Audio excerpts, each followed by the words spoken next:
بسم اللہ الرحمن الرحیم۔ السلام علیکم۔ امید ہے کہ آپ سب صحت و ایمان کی بہترین حالت میں ہوں گے۔ قیامت کی بہت بڑی نشانی جسے ہم المحمۃ العظمیٰ کے نام سے جانتے ہیں، یہ بہت قریب تر آ گئی ہے، کیونکہ یہودی بہت جلد مسجد اقصیٰ کو شہید کرنے جا رہے ہیں۔ ان کی تمام تر تیاریاں مکمل ہو چکی ہیں۔ آخر کار اسرائیل میں لال بچھیا کی قربانی اپریل کے مہینے میں کیے جانے کے لیے بالکل تیار ہے۔ وہ قربانی جس کے بعد مسجد اقصیٰ کو شہید کرنے کے بعد تیسری مرتبہ ہیکل سلیمانی کو تعمیر کیا جائے گا، جو کہ یہودی قوم کے لیے اتنا ہی مقدس اور اہمیت کا حامل ہے جتنا کہ مسلمانوں کے لیے خانہ کعبہ۔ لال بچھیا کی قربانی کے بعد تیسری عالمی جنگ کی پیشن گوئی توریت اور تلمود میں بیان کی گئی ہے، جس کا ذکر انجیل مقدس میں اور اسلامی روایات یعنی حدیث مبارکہ میں بھی کیا گیا ہے۔ انجیل میں اسے آرمیگیڈن اور حدیث مبارکہ میں اسے ہرمجدون کہا گیا ہے۔ لال بچھیا کی قربانی کے بعد تیسری عالمی جنگ کی پیشن گوئیاں اور پھر دجال کے ظہور کی پیشن گوئی الہامی کتابوں میں قیامت کی آخری نشانی کے طور پر موجود ہیں۔ یہودی لال گائے کی قربانی کو اپنے مقصد کی تکمیل کی ایک اہم کڑی سمجھتے ہیں، جسے وہ ریڈ ہیفر سیکریفائس یعنی لال گائے کی قربانی کہتے ہیں، جس کی تیاری بالکل ان کے منصوبے کے مطابق جاری ہے۔ یہودیوں نے لال گائے کو قربان کرنے کے لیے ایک خاص جگہ کا انتخاب کر رکھا ہے، جس کا نام جبل زیتون ہے۔ ان کا ماننا یہ ہے کہ لال گائے جبل زیتون پر قربان کر کے اسے جلا کر مسجد اقصیٰ کے کمپاؤنڈ، جسے وہ ٹیمپل ماؤنٹ کہتے ہیں، اس راکھ سے اس جگہ کو پاک کیا جائے گا۔ پھر اس کے بعد وہ مسجد اقصیٰ اور سنہرے گنبد کو شہید کر کے اس کی جگہ اپنا تھرڈ ٹیمپل یعنی ہیکل سلیمانی تعمیر کریں گے۔ اب بات کرتے ہیں حضرت عیسیٰ علیہ السلام اور امام مہدی علیہ السلام کے ظہور کی۔ ابن ماجہ کی روایت ہے کہ نبی کریم صلی اللہ علیہ وآلہ وسلم نے ارشاد فرمایا کہ مشرق سے لوگ نکلیں گے جو امام مہدی کی راہ کو ہموار کریں گے۔ اب یہ بات سن کر ہمارے ذہنوں میں یہ خیال آتا ہے کہ مشرق میں تو ہمارا ملک بنتا ہے، اس کا مطلب یہ ہے کہ جس کو ہم پرانا وادی سندھ کہتے تھے وہاں سے لوگ اٹھیں گے، یہ پاکستان اور افغانستان کے درمیان کا ایک علاقہ بنتا ہے۔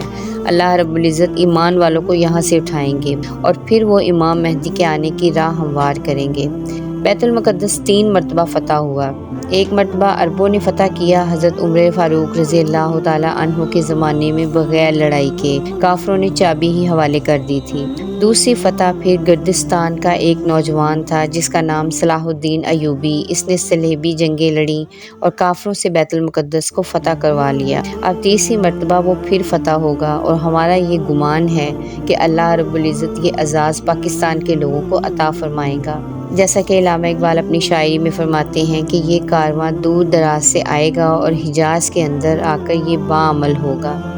حدیث مبارکہ میں بھی ہے کہ امام مہدی آئیں گے مگر وہ چھپے ہوں گے، اپنے آپ کو چھپائیں گے، پہلے مدینہ طیبہ میں ہوں گے مگر وہ وہاں سے مکہ مکرمہ اس لیے آ جائیں گے کہ لوگ انہیں پہچان نہ لیں۔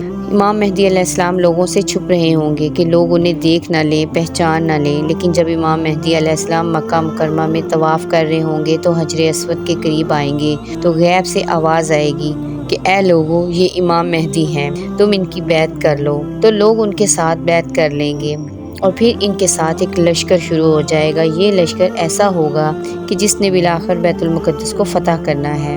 حدیث مبارکہ میں ہے کہ یہ لوگ کالے جھنڈے لے کر اٹھیں گے اور وہ اس کو جا کر بیت المقدس کے اندر گاڑیں گے، یعنی امام مہدی کے ہاتھ پہ اللہ رب العزت بیت المقدس کو فتح کروائیں گے۔ پھر امام مہدی موجود ہوں گے اور ان کی موجودگی میں حضرت عیسیٰ علیہ السلام آئیں گے تو حضرت عیسیٰ علیہ السلام دمشق کی ایک مسجد کے مینار کے اوپر کھڑے ہوں گے، تکبیر کہی جائے گی تو اتنے میں حضرت عیسیٰ علیہ السلام اس مسجد کے مینار کے اوپر اتریں گے۔ تو جب حضرت عیسیٰ علیہ السلام اتریں گے تو حضرت امام مہدی علیہ السلام ان کو کہیں گے کہ آپ نماز پڑھائیں، اور وہ امام مہدی علیہ السلام کو کہیں گے کہ آپ نماز پڑھائیں۔ چنانچہ حضرت عیسیٰ علیہ السلام کے حکم پر امام مہدی علیہ السلام نماز پڑھائیں گے۔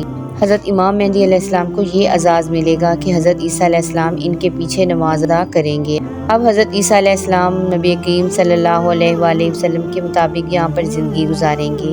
یہ حضرت عیسیٰ علیہ السلام کے لیے بھی اعزاز ہے کہ انہوں نے دعا مانگی تھی کہ اللہ رب العزت مجھے اپنے محبوب کی امت میں ہونے کا شرف عطا فرما، تو اللہ رب العزت نے ان کو آسمانوں پہ بلا لیا اور پھر اللہ رب العزت ان کو دوبارہ بھیجیں گے تاکہ وہ اس شرف کو حاصل کر سکیں۔ پھر حضرت عیسیٰ علیہ السلام بیت المقدس آئیں گے، اتنے میں دجال بھی آ جائے گا۔ اب دجال پوری دنیا میں کفر کو پھیلائے گا، اس کے پاس ایسی ٹیکنالوجی ہوگی کہ جس سے بارش برسے گی، کھیتیاں زیادہ ہو جائیں گی، پھل زیادہ ہو جائیں گے اور لوگ اس کے پیچھے لگ جائیں گے۔ اس کے مادی وسائل کی وجہ سے۔ حدیث پاک میں آتا ہے کہ اس کی پیروی کرنے والوں میں عورتیں زیادہ ہوں گی۔ جب حضرت عیسیٰ علیہ السلام کو پتہ چلے گا تو پھر وہ دجال کا پیچھا کریں گے کہ اس کو قتل کریں۔ اب دجال وہاں سے بھاگے گا اور اسرائیل میں پناہ لے گا، اور وہاں پر ایک جگہ ہے جس کا نام ہے باب لد۔ اس وقت بھی اسرائیل میں ایک ایئرپورٹ ہے، اس ایئرپورٹ کا نام لد ایئرپورٹ ہے۔ شہر کا نام لد ہے اور اسرائیل والوں نے وہاں پر ایک دروازہ بنایا ہوا ہے، اس کے اوپر انہوں نے باقاعدہ لکھا ہوا ہے باب لد۔ 1400 سال پہلے حضور پر نور صلی اللہ علیہ وآلہ وسلم نے فرما دیا کہ اس جگہ پر دجال پہنچے گا تو حضرت عیسیٰ علیہ السلام وہاں پر اس کا قتل کر دیں گے۔ اب یہاں پر ہمارے ذہن میں یہ بات آتی ہے کہ دجال نے اگر آ کر بھاگنا تھا تو کہیں پہاڑوں میں روپوش ہو جاتا۔ رشیا کے پہاڑ ہیں، دوسرے ملکوں میں پہاڑ ہیں، پہاڑی سلسلے تو بہت ہیں پوری دنیا میں، تو یہ مقام لد کے کیا معنی ہیں؟ لیکن تحقیق سے یہ بات سامنے آتی ہے کہ لد کا جو ایئرپورٹ ہے وہ اسپیس ایئرپورٹ بھی ہے، یعنی وہاں سے جہاز بھی اڑتے ہیں اور وہاں سے خلائی گاڑیاں بھی خلا میں بھیجی جاتی ہیں۔ اس کا مطلب یہ ہے کہ دجال یہ چاہے گا کہ میں لد پہنچوں اور وہاں سے اسپیس شپ میں بیٹھ کے خلا میں چلا جاؤں، کیونکہ دنیا میں تو اسے نہیں چھوڑا جائے گا۔ تو اس کی یہ کوشش ہوگی کہ میں یہاں سے خلا میں چلا جاؤں، مگر اللہ رب العزت فضل فرمائیں گے اور حضرت عیسیٰ علیہ السلام اس کو اپنی فلائٹ لینے سے پہلے ہی لد کے مقام پر قتل کر دیں گے۔ پھر اس کے بعد حضرت عیسیٰ علیہ السلام بیت المقدس کے تخت پر بیٹھ کے پوری دنیا کے فیصلے کریں گے۔ پوری دنیا کی حکومت حضرت عیسیٰ علیہ السلام کے ہاتھ میں ہوگی۔ پھر حضرت عیسیٰ علیہ السلام صلیب کو اپنے ہاتھوں سے توڑیں گے۔ پھر حضرت عیسیٰ علیہ السلام یہود و نصارہ میں جو ان کی مخالفت کریں گے ان کو قتل کر دیں گے، حتیٰ کہ ایک ایسا وقت آئے گا کہ پوری دنیا میں ایک بھی بندہ غیر مسلم نہیں رہے گا، سب کے سب مسلمان ہو جائیں گے۔ حدیث پاک میں آتا ہے کہ اس وقت اتنی برکتیں ہوں گی کہ ایک گائے کا دودھ پورے خاندان کے لیے کافی ہو جائے گا۔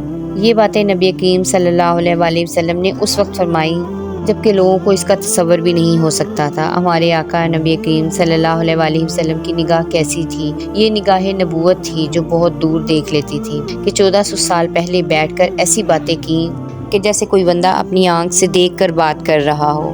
پھر اس کے بعد حضرت عیسیٰ علیہ السلام وفات پا جائیں گے اور اس کے بعد جو بگاڑ آئے گا وہ پرماننٹ بگاڑ ہوگا۔ اس کے بعد پھر قیامت قائم ہوگی ان لوگوں پر جو سب سے زیادہ شریر لوگ ہوں گے۔